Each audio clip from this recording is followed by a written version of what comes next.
In the Oboe studio, we celebrate and refine each individual's concepts and styles. They've spent their whole lives in school, and the School of Music is really an incredibly stable and healthy bridge between school and the job market.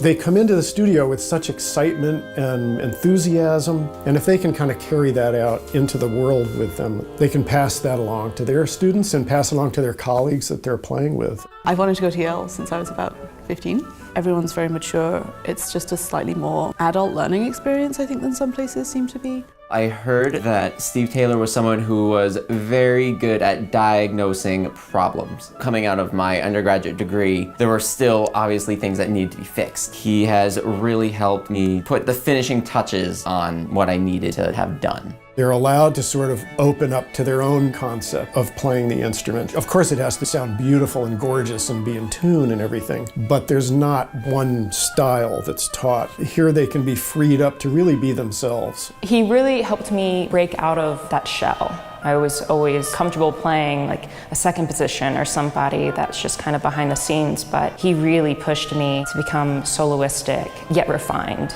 I think he's made me a much more open player. I think a lot more of what I have in my head is coming out of the instrument, which is huge for me. He has so much to offer musically and as a person. You know, you can tell the way he conducts himself with people that he's someone that's good to be around and play around, and that's as important, I think, as how you play the oboe. My first studio class, he went up to the board and he wrote the word empathy.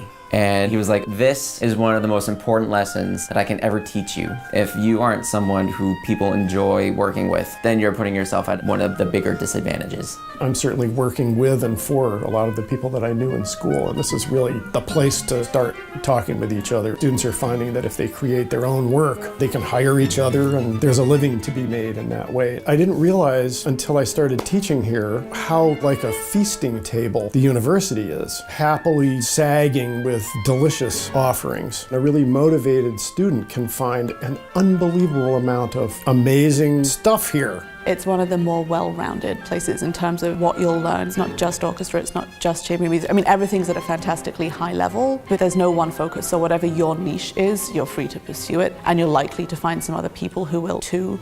You know, Yale is a place where you can do whatever it is you want to do. You don't have to go into the orchestral field. Everybody's always thinking of something new that hasn't been done before, and it's a very creative environment. It's been an unbelievable honor to just be around these students. When you hear people warming up and practicing, you go, oh, wow, you know, that's why they're here. Listen to that. That's great. Geez, I gotta make reeds. I don't think I ever have come in here feeling like, okay, you know, another day. I'm always really happy and enthusiastic to be here and just share my views and listen to them. And I always go home with some more cool things that I've learned. It's a gas. It's just great.